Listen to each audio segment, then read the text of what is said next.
আজকে ক্লাস ছিল, তো ক্লাস ছিল আমি এটা দিতে পারিনি, বাইরে বসে আছে। এটা আমি কাটিয়ে দেবো, তারপরে ও খাবে। কি অবস্থা!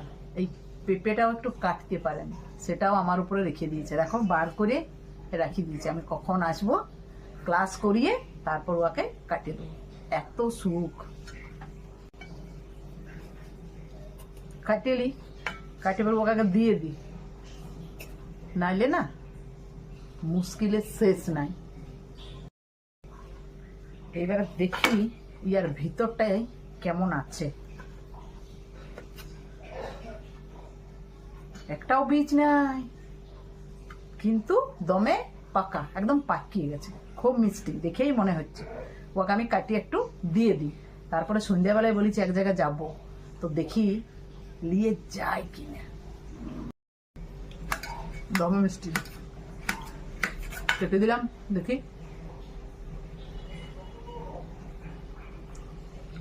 মিষ্টি আছে।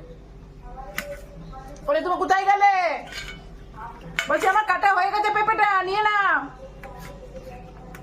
বাইরে গল্প করছে, সব দিয়ে দিয়ে একবারে। ইচ্ছা আছে আজকে সন্ধ্যাবেলা বেনাচিটি যাবো। বেনাচিটি গেলে আজকে তাহলে রাতের রান্নাটা করবো না। দেখি যদি পটিয়ে পাটিয়ে রাতের খাবারটা খেয়ে আসি, তাহলে এত রান্নার ঝামেলা থাকবে না। বলছি কোথায় গো? এই নাও রেডি।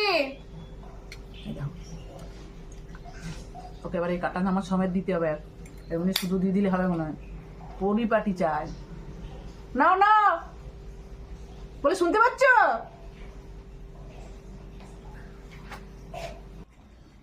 একটু কথাও বলে যাবে না দুটো? কথা বলা মুশকিল। হ্যাঁ, কথা বলবে না, দেখেছো? কেন তোমার কথা বলে কথার দাম অনেক নাকি? আমারটা আমি খেয়েলি বাবা, দারুণ মিষ্টি, খুব সুন্দর। কি অবস্থা দেখো! সহযোগিতা করা তো দূরে থাক, একটা কথা পর্যন্ত বলবে আমি। বলছে তুমি যা পাচ্ছ করো, আমাকে এর মধ্যে ডাকিও না। সে পালাইলেও পেঁপে নিয়ে এসে বাইরে বাইরে বসে বসে খাবে, তাও একটা ভিডিও করবে আমার সাথে।